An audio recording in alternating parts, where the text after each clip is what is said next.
Friends എല്ലാവർക്കും നമസ്കാരം. എല്ലാവരും കാത്തിരിക്കുന്ന നിങ്ങളുടെ സച്ചിയുടെ രേവതിയും ഇന്നത്തെ കഥയിലേക്ക് എവർക്കും സ്വാഗതം. അങ്ങനെ നമ്മുടെ ചന്ദ്രമതി രേവതിയെ പുറത്താക്കാനുള്ള എല്ലാ അടവും പ്രയോഗിക്കുമെന്ന് സത്യഭാമയോട് പ്രതിജ്ഞ ചെയ്യുകയാണ്.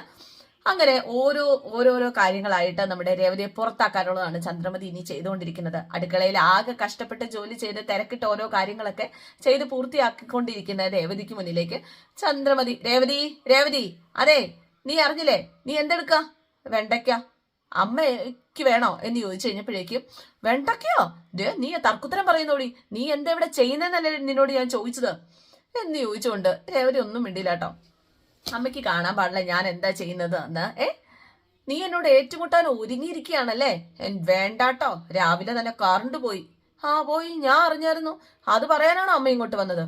നിന്നെ കൊണ്ട് തോറ്റു ഞാന് എന്നും പറഞ്ഞിട്ട് ഇവളെ എങ്ങനെയെങ്കിലും ദേഷ്യം പിടിപ്പിക്കാനുള്ള പരിപാടിയിലാണ് കേട്ടോ. എങ്ങനെയെങ്കിലും വഴക്കുണ്ടാവണം, അതിന് വേണ്ടിയിട്ടാണ് ഓരോ കാര്യങ്ങളും ചന്ദ്രമതി പറയുന്നത്. പക്ഷെ രേവതി എല്ലാം കൂളായിട്ട് എടുത്തുകൊണ്ട് അത് ഉരുളയ്ക്ക് ഉപ്പേരി പോലെ മറുപടിയൊക്കെ പറയുന്നത് കേട്ട് ചന്ദ്രമതി ഞെട്ടിത്തരിച്ചിങ്ങനെ നിൽക്കുക കേട്ടോ. അതെ, വർഷയ്ക്ക് ജോലിക്ക് പോകണം, കറണ്ട് ഇല്ലാത്തതുകൊണ്ട് ബാത്റൂമിൽ ചൂടുവെള്ളം കിട്ടില്ലല്ലോ, അവൾക്ക് കുളിക്കാനായിട്ട് ചൂടുവെള്ളം വേണം, പെട്ടെന്ന് റെഡിയാക്കുക. രേവതി ചോദിച്ചു. അതെ, ഞാനിവിടെ എന്താ പണിയെന്നറിയാവോ? ബ്രേക്ക്ഫാസ്റ്റ് ഉണ്ടാക്കുക, എല്ലാവർക്കും രാവിലെ കഴിക്കണ്ടേ, കുറച്ച് സമയം വെയിറ്റ് ചെയ്യാൻ പറ, കറണ്ട് വന്നോളും.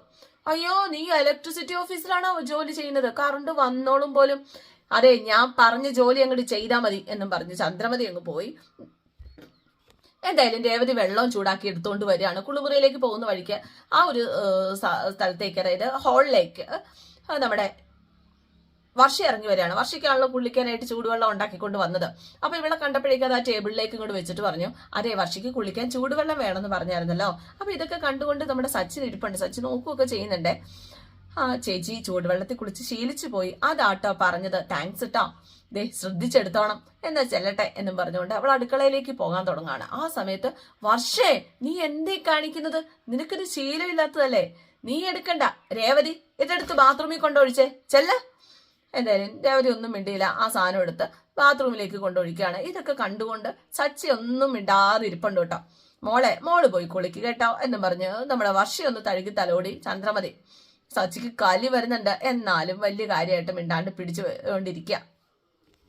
അങ്ങനെ കുളിമുറി കൊണ്ടുപോയിട്ട് വെള്ളം ഒഴിച്ചു കൊടുത്തു കേട്ടോ. അപ്പൊ ഇതൊക്കെ കണ്ടുകൊണ്ട് വർഷയ്ക്ക് ഇവളോട് രേവതിയോട് ഭയങ്കര സ്നേഹം. ചേച്ചിക്ക് ബുദ്ധിമുട്ടായോ ഞാനിങ്ങനെ ചെയ്യാൻ പറഞ്ഞതില്? എനിക്കിത് ചെയ്ത് ശീലമില്ലാത്തോണ്ടാട്ടോ. അതൊന്നും സാരമില്ല, നീ കുളിച്ചോ എന്നും പറഞ്ഞ് രേവതി അങ്ങ് പോവാ. രേവതി ഇതുകൊണ്ട് പോണ വഴിക്കും സച്ചി അവിടെ ഇരിപ്പുണ്ട്. സച്ചി ഇതൊക്കെ നോക്കി എന്തൊക്കെയോ ആലോചിച്ചുകൊണ്ട് ഇങ്ങനെ ഇരിക്കുക. സച്ചിയേട്ടാ, കുളിക്കാൻ ചൂടുവെള്ളം വേണോ? അതിനെനിക്ക് ശരീരവേദന ഒന്നും ഇല്ലല്ലോ. പിന്നെ ശരീരവേദന ഉണ്ടായിട്ടാണോ എല്ലാരും ചൂടുവെള്ളത്തിൽ കുളിക്കുന്നത്? കുടിക്കാൻ എന്താ കോഫി എടുക്കട്ടെ? വേണ്ട. എന്തായാലും രേവതി പിന്നെ അടുക്കളയിലേക്ക് ചരുവം കൊണ്ട് വെക്കാനായിട്ട് ചരുവം കൊണ്ട് ആ വരുന്ന വഴിക്ക് ചോദിച്ചു കേട്ടോ. അടുക്കളയിലേക്ക് അങ്ങ് പോയി. രേവതി എന്നിട്ട് കുറച്ച് ചൂടുവെള്ളം കൂടി ഉണ്ടാക്കാനായിട്ട് വെള്ളം എടുത്തു വെച്ചു. അപ്പോഴേക്കും ചന്ദ്രവതി വന്നിട്ട് രേവതി, ശ്രുതിക്കും കുളിക്കാനായിട്ട് ചൂടുവെള്ളം വേണം കേട്ടോ. വന്നിട്ട് അടുപ്പിലേക്ക് നോക്കി കഴിഞ്ഞപ്പോഴേക്കും വെള്ളം വെച്ചേക്കുക. നീ പറയാതെ തന്നെ ചെയ്തല്ലോ. അപ്പൊ രേവതി പറഞ്ഞു, അതെ, ഇത് അച്ഛന് വേണ്ടിയിട്ട് ചൂടാക്കിയതാ. ശ്രുതി കുളിക്കട്ടെ, അതിനുശേഷം അച്ഛന് ചൂടുവെള്ളം ഉണ്ടാക്കി കൊടുത്താൽ മതി. അച്ഛൻ മോർണിംഗ് വാക്ക് കഴിഞ്ഞ് ഇപ്പൊ ഇങ്ങെത്തും, വന്ന ഉടനെ കുളിക്കില്ലേ? പിന്നെ രാവിലെ തന്നെ കുളിച്ചൊരുങ്ങി എങ്ങോട്ട് പോവാനാ? എപ്പ വേണേലും കുളിച്ചാ പോരെ. ശ്രുതിക്കാണെ പാർലറിൽ പോണം, നീ വെള്ളം ചൂടാക്കി ശ്രുതിയുടെ ബാത്റൂമിൽ കൊണ്ടുപോയി ഒഴിക്ക് എന്നും പറഞ്ഞ് ഓർഡർ ഇട്ടോ ഒറ്റ പോക്ക്. രേവതി ഒന്നും മിണ്ടാൻ പോയില്ല കേട്ടോ. മിണ്ടി അത് വലിയ വഴക്കാവും അറിയാം. എന്തായാലും നമ്മുടെ സച്ചി ആകെ വേർത്ത്, അതായത് ചൂടായിട്ട്, രാവിലെ ചൂടാണ്. അപ്പൊ സച്ചി ഇങ്ങനെ വീശിക്കൊണ്ടിരിക്കുക. ആ സമയത്താണ് നമ്മുടെ അവിടുത്തെ സുധി ഇറങ്ങി വരികയാണ്. സുധി ടെറസിൽ നിന്നും വർക്കൗട്ട് ഒക്കെ കഴിഞ്ഞ് ഇറങ്ങി വരിക. അമ്മേ എന്ന് വിളിച്ചുകൊണ്ട്. എന്താ അമ്മേ? ഞാൻ പോയി എക്സസൈസ് ചെയ്തിട്ട് വരാം, അത് കഴിഞ്ഞ് വരുമ്പം എനിക്ക് കുളിക്കാനുള്ള ചൂടുവെള്ളം അമ്മ റെഡിയാക്കിക്കോണം. നിനക്കും ചൂടുവെള്ളം വേണോ? രേവതി. അപ്പൊ രേവതി വന്നു കേട്ടോ. എന്താ അമ്മേ? സുധിക്ക് കുളിക്കാനായിട്ട് ചൂടുവെള്ളം ഉണ്ടാക്കണം. അവൻ എക്സസൈസ് ചെയ്ത് വരുമ്പോഴത്തേക്ക് റെഡിയാക്കി വെക്കണം. അവൻ 1/4 മണിക്കൂർ ഒന്നും എക്സസൈസ് ഒന്നും ചെയ്യില്ല, ഒരു 5-10 മിനിറ്റ് അത് പെട്ടെന്ന് ചൂടാക്കണം. അമ്മേ, അത് അവരുടെ ഭാര്യയോട് പറഞ്ഞൂടെ? രേവതി തക്ക മറുപടി തന്നെ ചോദിച്ചു. അദ്ദേഹത്തിന്റെ ഭാര്യ ചൂടാക്കി കൊടുക്കട്ടെ, നിനക്ക് ചെയ്താ എന്താ കുഴപ്പം? ഇവർക്ക് വേണ്ടിയിട്ട് ഞാനൊന്നും ചെയ്യില്ല എന്ന് അറിഞ്ഞൂടെ എന്ന് രേവതി ചോദിച്ചപ്പോഴേക്കും, ഇവൻ ഈ വീട്ടിലെ ഒരു അംഗമല്ലേ, നിനക്ക് ചൂടുവെള്ളം ഉണ്ടാക്കി കൊടുത്താൽ എന്താ കുഴപ്പം? ഒരു കാര്യം ചെയ്യാം, ശ്രുതിക്ക് കുളിക്കാനുള്ള വെള്ളം അതിനകത്തിരിപ്പുണ്ടല്ലോ, അത് നീ തിളച്ച് കഴിയുമ്പോഴേക്കും നീ അങ്ങോട്ട് ബാത്റൂമിൽ കൊണ്ട് ഒഴിച്ചാൽ മതി. ശ്രുതിക്ക് വേറെ വെള്ളം ചൂടാക്കി കൊടുത്താൽ മതി, ഇവൻ കുടിച്ചോട്ടെ ആദ്യം. അപ്പോഴേക്കും രേവതി പറഞ്ഞു, എന്നെ കൊണ്ട് പറ്റില്ല, എന്തായാലും ശ്രുതിയോട് തന്നെ പറ, ഇദ്ദേഹത്തിന്റെ ഭാര്യയോട് തന്നെ പറ ബാത്റൂമിൽ കൊണ്ടൊഴിക്കാനായിട്ട്, അല്ലെങ്കിൽ ഇദ്ദേഹത്തോട് പറ, ഞാൻ ചെയ്യില്ല.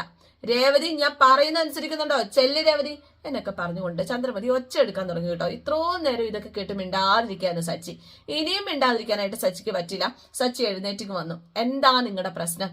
കുറെ നേരമായല്ലോ, ഇവന് വേണ്ടിയിട്ട് രേവതി ഒന്നും ചെയ്യില്ല എന്ന് നിങ്ങളോട് പറഞ്ഞിട്ടുള്ളതല്ലേ? എന്തിനാ രാവിലെ മുതൽ അവളെ കൊണ്ട് ഇങ്ങനെ ജോലി ചെയ്യിപ്പിക്കുന്നത്?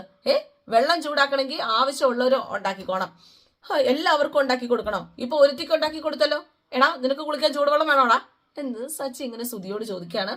അപ്പോഴേക്കും പതുക്കെ സുധി, അത് ചൂടുവെള്ളം ഞാൻ എക്സർസൈസ് ചെയ്ത ശേഷം ചൂടുവെള്ളത്തിൽ കുളിക്കുന്നതല്ലേ നല്ലത്. അയ്യ, പിന്നെ എക്സർസൈസ് ചെയ്ത് സ്റ്റാമിന ഉണ്ടാക്കി ഓടിപ്പോവാനല്ലേടാ നീ സ്റ്റാമിന ഉണ്ടാക്കുന്നത്. അപ്പോഴേക്കും അമ്മ എന്നും പറഞ്ഞു സുധി. അപ്പൊ എന്തിനാടാ നീ എന്റെ മോന്റെ മെക്കിട്ട് കയറുന്നത്? എന്തിനാ? എല്ലാവർക്കും കുളിക്കാനായിട്ട് ചൂടുവെള്ളം ഉണ്ടാക്കി കൊടുത്താൽ നിന്റെ ഭാര്യയുടെ സൗന്ദര്യം കുറയോ? അതെ, അച്ഛന് സുഖമില്ലാത്തതുകൊണ്ട് ചൂടുവെള്ളം ഉണ്ടാക്കി കൊടുക്കാം, മറ്റാർക്കും ഉണ്ടാക്കി കൊടുക്കേണ്ട ഒരു കാര്യമില്ല. എന്താടി നീ ഇവനോട് ചെന്ന് കരഞ്ഞു പറഞ്ഞോ എല്ലാവർക്കും വേണ്ടി ജോലി ചെയ്യിപ്പിക്കുകയാണെന്ന്? അപ്പൊ രേവതി പറഞ്ഞു, ഞാനൊന്നും പറഞ്ഞിട്ടില്ല, ഞാൻ ആരോടും ഒന്നും പറഞ്ഞില്ല. ഇത് നിന്റെ വീടായിരുന്നെങ്കിൽ നിന്റെ അമ്മയ്ക്കും അനിയത്തിക്കും അനിയനും വേണ്ടിയിട്ട് ചെയ്യൂലോ. ഇവിടെ ഉള്ളവരൊക്കെ നിനക്ക് അന്യനാണല്ലേ? അപ്പോഴേക്കും സച്ചി ചോദിച്ചു, സെന്റിമെന്റ്സ് ഇറക്കി അവളെ വീഴിക്കാൻ നോക്കുകയാണോ? അതെ, അവളുടെ അമ്മയും അനിയനും ഒക്കെ അവൾക്ക് വേണ്ടി എന്തും ചെയ്യും. നിങ്ങൾ രേവതിക്ക് കുളിക്കാനായിട്ട് ചൂടുവെള്ളം ഉണ്ടാക്കി കൊടുക്കുവോ? ഞാനെന്തിനുണ്ടാക്കി കൊടുക്കണം? നിങ്ങൾക്ക് പറ്റില്ല, അവളെ കൊണ്ട് ചെയ്യിപ്പിക്കാം അല്ലേ? നന്നായിട്ടുണ്ട് രേവതി, രാവിലെ തന്നെ നിന്റെ ഭർത്താവിനെ ഇളക്കി വിട്ട് നീ പ്രശ്നം ഉണ്ടാക്കാൻ നോക്കുക. അപ്പൊ അങ്ങനെ ഒരു ശീലം എനിക്കില്ല. ശ്രുതിക്ക് വേണമെങ്കിൽ ഞാൻ ചൂടുവെള്ളം കൊടുക്കാം, എനിക്ക് കുഴപ്പമൊന്നുമില്ല, ഇദ്ദേഹത്തിന് പറ്റില്ല. അപ്പൊ സച്ചി ചോദിച്ചു, എവിടെ, എന്തിന് അതിന്റെ ആവശ്യം എന്താ? നീ എന്തിനാ അവൾക്ക് വേണ്ടിയിട്ട് ചൂടുവെള്ളം ഉണ്ടാക്കി കൊടുക്കുന്നത്? എവിടെയാടാ നിന്റെ പൗഡർ ഭാര്യ എന്ന് ചോദിച്ചു കഴിഞ്ഞപ്പോഴേക്കും അവള് യോഗ ചെയ്യുക. ഓയ്യോ, യോഗ? അതെ, അവൾക്ക് അതിനൊക്കെ സമയമുണ്ടല്ലോ. ഇവിടെ മറ്റാർക്കും വേണ്ടിയിട്ട് രേവതി ഒന്നും ചെയ്യില്ല. ചൂടുവെള്ളം ഉണ്ടാക്കണമെങ്കിൽ നിന്റെ ഭാര്യയോട് പോയി പറ. ശ്രുതിക്ക് ജോലിക്ക് പോണം. പിന്നെ നിന്റെ ഭാര്യയെ പോലെ ഇവിടെ ചുമ്മാ കുത്തിപ്പിടിച്ചിരിക്കല്ല ശ്രുതി. അയ്യോ, പിന്നെ അവള് കളക്ടർ ഉദ്യോഗമൊന്നും അല്ലല്ലോ, പൗഡർ പൂശാനല്ലേ? അതെ, ഇനി ഈ രീതി സംസാരിച്ച അതെ ഈ സാധനം എടുത്തിന്റെ തലക്കെട്ട് ഞാനൊന്നും തരും എന്ന് സച്ചി പറഞ്ഞപ്പോ രേവതി പറഞ്ഞു, ഒന്ന് മിണ്ടാതിരിക്കുക സച്ചേട്ടാ, ടൈം ആയില്ലേ, പോയി റെഡിയാകുക ചെല്ല. നിന്നെ കൊണ്ട് ജോലി ചെയ്യിപ്പിക്കാനായിട്ട് ചോദ്യം ചെയ്ത എന്നെ നീ ചോദ്യം ചെയ്യുന്നോ? അപ്പോഴേക്കും രേവതി പറഞ്ഞില്ലേ പ്രശ്നം ഉണ്ടാക്കണ്ടെന്ന്. അപ്പൊ ഞാൻ ആ പ്രശ്നം ഉണ്ടാക്കുന്നത്? നിനക്ക് വേണ്ടി സംസാരിക്കാൻ വന്ന എന്നെ പറഞ്ഞാൽ മതിയല്ലോ. അപ്പോഴേക്ക് സുധി പറഞ്ഞു, എനിക്ക് ചൂടുവെള്ളം വേണ്ട, ഞാൻ പച്ചവെള്ളത്തിൽ കുളിച്ചോളാം. മോനെ പച്ചവെള്ളത്തിന് നല്ല തണുപ്പുണ്ട്, അത് ഞാൻ ബാത്റൂമിൽ വെള്ളം പിടിച്ചു വെച്ചിട്ടുണ്ട്. എക്സസൈസ് ചെയ്ത് കഴിഞ്ഞിട്ട് വരുമ്പോൾ അത് നോർമൽ ആയിക്കോളും, എനിക്ക് വേണ്ടിയിട്ട് ഈ വീട്ടിൽ ആരും ബുദ്ധിമുട്ടണ്ട എന്നും പറഞ്ഞുകൊണ്ട് നമ്മുടെ സുധി അങ്ങ് പോവാം. അപ്പോഴേക്കും രേവതി ചോദിച്ചു, സച്ചേട്ടന് കുളിക്കാൻ ചൂടുവെള്ളം വേണോ? വേണ്ട, ഞാൻ പച്ചവെള്ളത്തിൽ കുളിച്ചോളാം, നീ വാ എന്ന് പറഞ്ഞ് സച്ചി അകത്തേക്ക് കയറിപ്പോയി. സച്ചിയുടെ റൂമിലേക്ക് കയറി പോവാണ്. സച്ചി മുറി ചെന്ന് ആലോചിക്കുക, ഇവർക്കിട്ടൊക്കെ ഓരോ പണി കൊടുക്കണം, എന്തായാലും അമ്മയുടെ പുന്നാര മോന് 8ന്റെ പണി കൊടുത്തിട്ടേ കാര്യമുള്ളൂ. അപ്പൊ രേവതി വന്നിട്ട് എന്താ ഈ ആലോചിക്കുന്നത് എന്നിങ്ങനെ ചോദിച്ചു കഴിഞ്ഞപ്പോഴേക്കും, ഒന്നുമില്ല, നീ എനിക്ക് ഇടാനുള്ള ഡ്രസ്സ് എടുത്ത് വെക്കുക എന്നും പറഞ്ഞ് രേവതിയെ എൻഗേജ്ഡ് ആക്കി. അതിനുശേഷം ഇവ നേരെ അടുക്കളയിലേക്ക് പോയിട്ടോ. അടുക്കളയിൽ ചൂടുവെള്ളം ഉണ്ടാക്കി വെച്ചിട്ടുണ്ടായിരുന്നു. നേരെ ആ ചൂടുവെള്ളം എടുത്ത് സുധിയുടെ മുറിയിൽ അങ്ങോട്ട് കൊണ്ടൊഴിച്ചു. വെള്ളം പോലും ചേർക്കാതെ നല്ല തിളച്ച വെള്ളം. ഇതവൻ കോരി തലയെ കൂടെ ഒഴിക്കും. പിന്നെ തീർന്നില്ലേ എന്റെ പൊന്നോ, ഭയങ്കര സന്തോഷത്തോടു കൂടി സച്ചി ഇറങ്ങി വരുന്ന ഒരു കാഴ്ചയും കാണേണ്ടത് തന്നെയാണ്.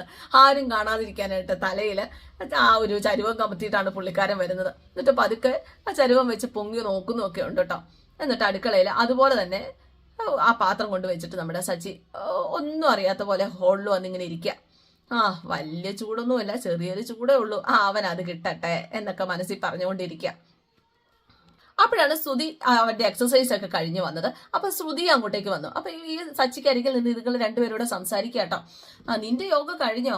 യോഗ കഴിഞ്ഞു. അല്ല ശ്രുതി എന്താ ടെറസിലേക്ക് വരാത്തത്? ഞാൻ മുറ്റത്ത് നിന്ന് എക്സസൈസ് ചെയ്തു. നീ പോയി കാപ്പി കുടിക്കും, ഞാൻ പോയി കുളിക്കട്ടെ എന്ന് ശ്രുതി പറഞ്ഞപ്പോ ശ്രുതി പറഞ്ഞു, ഞാൻ ആദ്യം കുളിക്കും, എനിക്ക് പാർലറിൽ പോകേണ്ടതല്ലേ, നിനക്ക് ചൂടുവെള്ളം റെഡിയാവുന്നതേ ഉള്ളൂ, ഞാൻ പച്ചവെള്ളത്തിൽ കുളിച്ചോളാം എന്ന് പറഞ്ഞുകൊണ്ട് സച്ചി ഇതൊക്കെ കണ്ട് ചിരിക്കുന്നുണ്ട് കേട്ടോ. അതെ, ഞാൻ പോയി കുളിക്കട്ടെ, ഓഫീസിൽ പോകാൻ ലേറ്റ് ആകും എന്ന് പറഞ്ഞുകൊണ്ട് ശ്രുതി വലിയ ഓട്ടം. അപ്പോഴേക്കും ചന്ദ്രമതി, മോളെ കോഫി വേണ്ട നിനക്ക്? അപ്പോഴേക്കും കോഫി വേണം മോൾ. അപ്പോഴേക്കും അകത്തേക്ക് നോക്കിട്ട് രേവതി ശ്രുതി മോൾക്ക് കോഫി.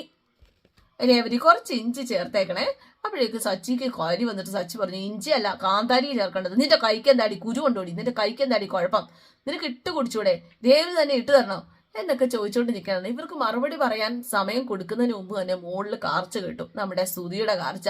അയ്യോ എന്നും പറഞ്ഞുകൊണ്ട് നമ്മുടെ ചന്ദ്രമതിയും ശ്രുതിയും കൂടെ കയറി ഓടുകയാണ് ശ്രുതിയുടെ റൂമിലേക്ക്. രേവതിയാണ് ഇത് എന്ത് പറ്റി എന്നും ചോദിച്ചുകൊണ്ട് സച്ചിയോട്. സച്ചി കൂളായിട്ട് ഇങ്ങനെ ഇരിക്കാട്ടോ. രേവതിയാണെങ്കിൽ സച്ചിയുടെ ഇത് എന്ത് പറ്റിയെന്ന് ചോദിച്ചപ്പോൾ എന്ന് പറഞ്ഞിട്ട് ഇവ കിടന്ന് ബബ്ബ വെക്കുക കേട്ടോ. അപ്പോഴേക്കും രേവതി എന്താ എന്തായാലും ഇവന്റെ ആ ഇരിപ്പൊക്കെ കണ്ടു കഴിഞ്ഞപ്പോഴേക്കും ഒന്നും അറിയാത്ത പോലെ, അതായത് അവിടെ ശ്രുതി കിടന്ന് കാറിയിട്ട് എന്തിനാന്ന് പോലും സ്വാഭാവികമായിട്ട് ആരെങ്കിലും ഇത് എന്താ പറ്റിയെന്നെങ്കിലും ഒന്ന് അന്വേഷിക്കൂലോ. ഒരു ഞെട്ടലുമില്ല, ഒന്നുമില്ല, ചിരിച്ചോണ്ട് ഇങ്ങനെ ഇരിക്കുക. രേവതിക്ക് നല്ല സംശയമുണ്ട് കേട്ടോ. അയ്യോ അമ്മേന്നും പറഞ്ഞുകൊണ്ട് അദ്ദേഹം മൊത്തം പൊള്ളി വരച്ച് നമ്മുടെ ശ്രുതി ഇറങ്ങി വന്നു. ദേഹം ആകെ പുകഞ്ഞിട്ട് മുറി കൂടെ അങ്ങോട്ടും ഇങ്ങോട്ടും ഓടുകയാണ്, അയ്യോ അമ്മേന്നും പറഞ്ഞ്. അപ്പോഴാണ് ശ്രുതിയും ചന്ദ്രമതിയും കൂടെ കയറി വന്നിട്ട് എന്താ പറ്റിയത്, അയ്യോ മൊത്തം പൊള്ളി അമ്മേ, പച്ചവെള്ളമാണെന്നും പറഞ്ഞ് കോരി ഒഴിച്ച് ചൂടുവെള്ളം. ഇതാരാ ചെയ്തെന്ന് എനിക്ക് മനസ്സിലായി, എനിക്കറിയാം, നീ ഇങ്ങോട്ട് വന്നേ ഇങ്ങോട്ട് എന്നും പറഞ്ഞുകൊണ്ട് നമ്മുടെ ചന്ദ്രമതി ശ്രുതിനെയും കൊണ്ട് ഹാളിലേക്ക് ചെല്ലാം. രേവതി നീ ഇവന് ചൂടുവെള്ളം വെച്ച് കൊടുക്കില്ലെന്ന് നീ പറഞ്ഞതല്ലേ, എന്നിട്ട് നീ എന്തിനാ ബക്കറ്റ് ചൂടുവെള്ളം കൊണ്ട് ഒഴിച്ചത്, ഇവന് പണി കൊടുക്കാൻ വേണ്ടി കരുതിക്കുട്ടി ചെയ്തതല്ലേ. അപ്പോഴേക്ക് സച്ചി പറഞ്ഞു, അവളല്ല ബക്കറ്റ് ചൂടുവെള്ളം ഒഴിച്ചത്, ഞാനാ. എന്തായാലും കുറച്ച് കൂടിപ്പോയടാ. എന്താ അല്ല, കുറച്ച് ചൂട് കൂടിപ്പോയിന്ന് എന്നും പറഞ്ഞ് ശ്രുതി പേടിയോടുകൂടി പറയാം. എന്തിനാടാ ദ്രോഹി നീ ഇങ്ങനെ ചെയ്തത്, ഇവനല്ലേ പറഞ്ഞ കുളിക്കാനായിട്ട് ചൂടുവെള്ളം വേണമെന്ന്, അപ്പൊ ഞാൻ ചൂടുവെള്ളം കൊണ്ടൊഴിച്ചു, ഈ തിളച്ച വെള്ളം അതുപോലെ കൊണ്ടൊഴിച്ചോ. ആഹാ, കുളിക്കുന്നതിന് മുമ്പ് നമ്മളെന്താ ചെയ്യാ, ബക്കറ്റിലെ വെള്ളത്തിന് തണുപ്പുണ്ടോ ചൂടുണ്ടോ എന്നൊക്കെ നോക്കും. അതൊന്നും ചെയ്യാതെ ദേഹത്ത് വെള്ളം ഒഴിച്ച് ഇവനല്ലേ മണ്ടൻ, കുറെ ഡിഗ്രി കൊണ്ട് കാര്യമൊന്നുമില്ലാന്ന് മനസ്സിലായില്ലേ. ശ്രുതിയാണെ കിടന്ന് കാറിച്ച ദേഹം സകലം എരിയുന്നു എന്ന് പറഞ്ഞ്. അപ്പോഴേക്ക് ശ്രുതി ചോദിച്ചു, നീ എന്താടാ സാഡിസ്റ്റിനെ പോലെ പെരുമാറുന്നത്, എന്താ നിന്റെ പ്രശ്നം, നീ എന്തിനാ സാഡിസ്റ്റ് ആവുന്നത്. അയ്യോ എനിക്ക് സാഡൊന്നുമില്ല, ഞാൻ വളരെ ഹാപ്പിയാ. നിന്റെ ഏട്ടനല്ലേ ഇങ്ങനെയൊക്കെ ചെയ്യാവോ, എന്ത് ക്രൂരതയത്. അതെ, ഇതിനേക്കാളും വലിയ ക്രൂരതയല്ലേ നിങ്ങൾ രേവതിയോട് കാണിക്കുന്നത്. അയ്യോ എന്ത് ക്രൂരതയാ ഞങ്ങൾ ആ പെണ്ണിനോട് കാണിച്ചത് എന്ന് ശ്രുതി ഇങ്ങനെ ചോദിക്കാം. ചന്ദ്രമതി അപ്പോഴേക്കും ദേഷ്യത്തോടെ രേവതിയെ നോക്കാം. രാവിലെ മുതൽ രാത്രി വരെ ഇവളെ ഇട്ട് നിങ്ങൾ ഓടിക്കല്ലേ, വിശ്രമിക്കാൻ പോലും ഇവൾക്ക് സമയം കൊടുക്കാറുണ്ടോ, ജോലി ചെയ്യിക്കുക. അപ്പൊ നിങ്ങളല്ലേ സാഡിസ്റ്റ് അല്ലേ, നിങ്ങൾ തന്നെയാണ് സാഡിസ്റ്റ്. അയ്യോ നീ എന്താ പറഞ്ഞ, നിനക്ക് ഇഞ്ചി കോഫി വേണമെന്നല്ലേ, നിനക്ക് സ്വന്തമായിട്ട് ഉണ്ടാക്കി കുടിച്ചോടെടി നിനക്ക് ഇഞ്ചി കോഫി. രേവതിയെ കൊണ്ട് ഇനി ആര് ജോലി ചെയ്യിപ്പിക്കുന്നോ അവർക്കൊക്കെ ഇതേ അനുഭവമായിരിക്കും. നമ്മുടെ ചന്ദ്രമതി ഒന്ന് പരിങ്ങിട്ടോ. രേവതി ചോദിച്ചു, സച്ചേട്ടാ എന്തിനാ ഇങ്ങനെയൊക്കെ ചെയ്തത്. അതെ, ബക്കറ്റിൽ പച്ചവെള്ളം ഉണ്ടായിരുന്നു രേവതി, ഞാൻ അതിലേക്കാ ഒഴിച്ചത്, വലിയ ചൂടൊന്നും ഉണ്ടായിരുന്നില്ല, പൊള്ളൊന്നുമില്ല, ഇവൻ ഓവറാക്കാൻ അഭിനയിക്കുമല്ലേ, ഈ ചൂട് പോലും നിനക്ക് സഹിക്കാൻ പറ്റുന്നില്ലടാ. അപ്പൊ ശ്രുതി പറഞ്ഞു, ഇല്ല സഹിക്കാൻ പറ്റുന്നില്ല, നീ ചെല്ലി രേവതി, നിന്നെ കൊണ്ട് ഇനി ഓവറായിട്ട് ജോലി ചെയ്യിപ്പിച്ചാ നീ എന്നോട് പറഞ്ഞാൽ മതി. ഇതുപോലുള്ള 8 പണികൾ അവർക്ക് കൊടുക്കാനായിട്ട് ഞാൻ മനസ്സിൽ കരുതി വെച്ചിട്ടുണ്ട്. എന്തായാലും ചന്ദ്രമതി പണി കൊടുക്കാൻ നോക്കിയതാണ്, പക്ഷെ ശ്രുതിക്കിട്ടാണ് കിട്ടിയതെന്ന് മാത്രം. ശ്രുതിക്കാണെ ഒന്നിനും വയ്യാട്ടോ, ഇരിക്കാൻ പോലും വയ്യില്ല, എല്ലായിടവും പുള്ളി പോയിട്ടുണ്ട്. അയ്യോ എന്നും പറഞ്ഞുകൊണ്ട് ഈ പുള്ളിക്കാരൻ നിൽക്കാട്ടോ. എന്തായാലും കുറച്ച് പച്ച വെളിച്ചെണ്ണ തേച്ച് കൊടുക്ക് ശ്രുതി, നീ ബാ ശ്രുതി എന്നും പറഞ്ഞുകൊണ്ട് പച്ച വെളിച്ചെണ്ണ തേക്കാൻ കൊണ്ടുപോവാ. അവക്കിട്ട് പണി കൊടുക്കാൻ നോക്കിയിട്ട് എന്റെ മോനിട്ടാണല്ലോ കിട്ടിയത് എന്ന് മനസ്സിൽ ഓർത്തുകൊണ്ട് ചന്ദ്രമതി അങ്ങോട്ടും ഇങ്ങോട്ടും ഉലാത്തുവാട്ടോ. ആ സമയത്ത് നമ്മുടെ രവീന്ദ്രൻ വരിക. എന്തിനാ എന്റെ ചന്ദ്രൻ, നിനക്ക് എന്റെ കൂടെ നടക്കാൻ വന്നൂടെ, വീടിനകത്ത് ഇങ്ങനെ നടന്നിട്ട് എന്താ കാര്യം, ഈ നടപ്പ് കണ്ടിട്ട് ചോദിച്ചു പോയിട്ടോ. നിനക്ക് ഷുഗറും കൊളസ്ട്രോളും ഒക്കെ ആയോ. എനിക്ക് പ്രഷർ. ഈ വീട്ടിൽ സച്ചി എന്ന് പറയുന്ന ഒരുത്തനുണ്ടല്ലോ, അവനും ഉള്ളിടത്തോളം കാലം, ഈ വീട്ടിലുള്ളിടത്തോളം കാലം ഷുഗറും കൊളസ്ട്രോളും പ്രഷറും ഒക്കെ എനിക്ക് വരും. അതെന്താ, ഞാൻ മിഠായിയാണോ നിങ്ങൾക്കൊക്കെ ഷുഗർ വരുത്താൻ എന്ന് ചോദിച്ചുകൊണ്ട് സച്ചി അങ്ങോട്ടേക്ക് വന്നു. എടാ നീ മിട്ടർ, നിന്നെ കാണുമ്പോ തന്നെ എനിക്ക്. അപ്പൊ രാവിലെ എന്തിനാ നീ അവനോട് ചൂടാവുന്നത്, ഇവൻ എന്താ ചെയ്തെന്നറിയോ. എന്താ സച്ചി നീ ചെയ്തേ. ഞാൻ ഒന്നും ചെയ്തില്ല. നീ ഒന്നും ചെയ്തില്ലേടാ, ശ്രുതിയുടെ മേലെ ചൂടുവെള്ളം ഒഴിച്ചു. അപ്പൊ രവീന്ദ്രൻ ചോദിച്ചു, നീ എന്താടാ കാണിച്ചേ, ശ്രുതിയുടെ മേലെ ചൂടുവെള്ളം ഒഴിച്ചോ. അപ്പം സച്ചി പറഞ്ഞു, ഞാനങ്ങ് ഒഴിച്ചില്ല, അവൻ തന്നെത്താനെ ഒഴിച്ചത്. എന്തൊക്കെയാ നിങ്ങൾ പറയുന്നത്. അപ്പോഴേക്കും ചന്ദ്രമതി കാര്യം വിശദീകരിച്ചു കൊടുക്കുക. അച്ഛാ എന്നെ എന്തിനാ കുറ്റം പറയുന്നത്, ബക്കറ്റിലുള്ളത് ചൂടുവെള്ളമാണോ പച്ചവെള്ളമാണോ എന്ന് നോക്കിയിട്ടും ആ ചൂട് നോക്കിയിട്ട് വേണ്ട ഒഴിക്കാനായിട്ട്, അതൊന്നും ചെയ്യാതെ എന്നിട്ട് എന്റെ മെക്കിട്ട് കീർക്കുന്നു. അപ്പൊ രവീന്ദ്രൻ ചോദിച്ചു, നീ എന്തിനാടാ ഇങ്ങനെയൊക്കെ ചെയ്യുന്നത്. അച്ഛൻ കാണുന്നില്ലേ, രാവിലെ മുതൽ രാത്രി വരെ രേവതി ഈ വീട്ടിൽ കിടന്ന് കഷ്ടപ്പെടുകയാണ്. ആ ഓട്ടക്കാരൻ സുധിക്കും സുധിയുടെ ഭാര്യയ്ക്കും ഒക്കെ രേവതി ചൂടുവെള്ളം ഉണ്ടാക്കി കൊടുക്കണം. അത് കഴിഞ്ഞ് ശ്രീകാന്തിനും ശ്രീകാന്തിന്റെ ഭാര്യയ്ക്കും രേവതി ചൂടുവെള്ളം ഉണ്ടാക്കി കൊടുക്കണം. ഈ രാജ്ഞിയുടെ ആജ്ഞ എന്താ ചെയ്യുക? അവൾ ഈ കിടന്ന് കഷ്ടപ്പെടാൻ വേണ്ടിയിട്ടാണോ? എല്ലാവർക്കും വേണ്ടി കഷ്ടപ്പെടാനാണോ അവളെ കൂട്ടിക്കൊണ്ട് വന്നത്? അതെ, അവൾ ഈ വീട്ടിൽ ചുമ്മാ ഇരിക്കുമല്ലേ, വീട്ടു ജോലി അല്ലാതെ പിന്നെ അവൾ എന്തുവാ ചെയ്യേണ്ടത്? അപ്പോഴേക്കും സച്ചി ചോദിച്ചു, അതെ, ഇവിടെ മരുമകളായിട്ട് അവള് മാത്രമല്ല ഉള്ളത്, ബാക്കിയുള്ളവനെ കൊണ്ട് ജോലി ചെയ്യിപ്പിക്കുവോ? അപ്പോഴേക്കും രവീന്ദ്ര പറഞ്ഞു, നീ പറഞ്ഞതൊക്കെ ശരിയാ സച്ചി, പക്ഷെ നീ ചൂടുവെള്ളം ഒഴിച്ചത് ശരിയായില്ല കേട്ടോ. നിനക്ക് ഇങ്ങനെ എന്തിനാണോ? നീ ഇവർക്ക് വെറുതെ ഇരിക്കാൻ പാടില്ലേ? അച്ഛ അതിന് അവള് പൊള്ളിയിട്ടൊന്നുമില്ല. രേവതിയെ കൊണ്ട് ഈ വീട്ടിലുള്ള എല്ലാ ജോലിയും ചെയ്യിപ്പിക്കരുതെന്ന് ഇവരോട് പറയണം. ഞാൻ പോവാ എന്നും പറഞ്ഞ് സച്ചി പോകാൻ തുടങ്ങി കഴിഞ്ഞപ്പോഴേക്ക് രവീന്ദ്രൻ സച്ചി എന്നും പറഞ്ഞിങ്ങനെ വിളിച്ചപ്പോ ചന്ദ്രമതിക്കാണ് ഭയങ്കര സന്തോഷം. ഇവനെ പേടിപ്പിക്കാൻ വേണ്ടി തന്നെയാ, ഇവൻ അങ്ങനെ തന്നെ വേണം എന്നൊക്കെ ആലോചിച്ചുകൊണ്ട് ചന്ദ്രമതി പുഞ്ചിരിയോടുകൂടി നിൽക്കുക.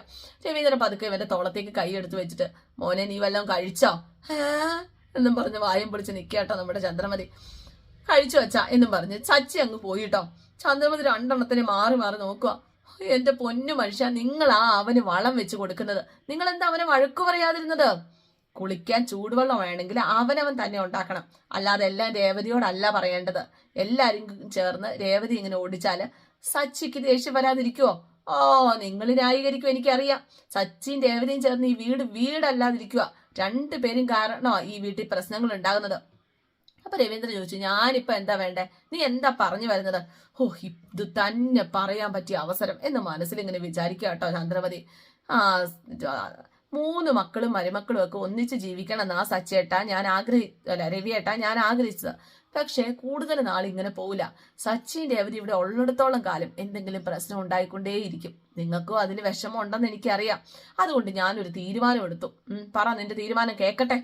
നമ്മുടെ ചന്ദ്രമതിക്ക് പേടിയുണ്ടിട്ട് അത് പറയാനായിട്ട്. രവിയേട്ടാ, വീട്ടിലെ സ്വസ്ഥതയും സമാധാനമല്ലേ നമുക്ക് വേണ്ടത്? അതിനൊരൊറ്റ വഴിയേ ഉള്ളൂ. സച്ചിൻ രേവതിയും വേറെ എവിടെയെങ്കിലും മാറ്റി താമസിപ്പിക്കാം. അയ്യോ, ഈ പറച്ചില് കേട്ട രവീന്ദ്രൻ ഒന്ന് ഞെട്ടിട്ടോ. എന്തായാലും ഇന്നത്തെ എപ്പിസോഡ് ഇവിടെ അവസാനിക്കുകയാണ്. എല്ലാവർക്കും ഇഷ്ടമായി എന്ന് വിചാരിക്കുന്നു. ഇഷ്ടപ്പെട്ടിട്ടുണ്ടെങ്കിൽ ലൈക്ക് ചെയ്യാനും കമന്റ് ചെയ്യാനൊന്നും മറക്കണ്ട. C you again. Thank you.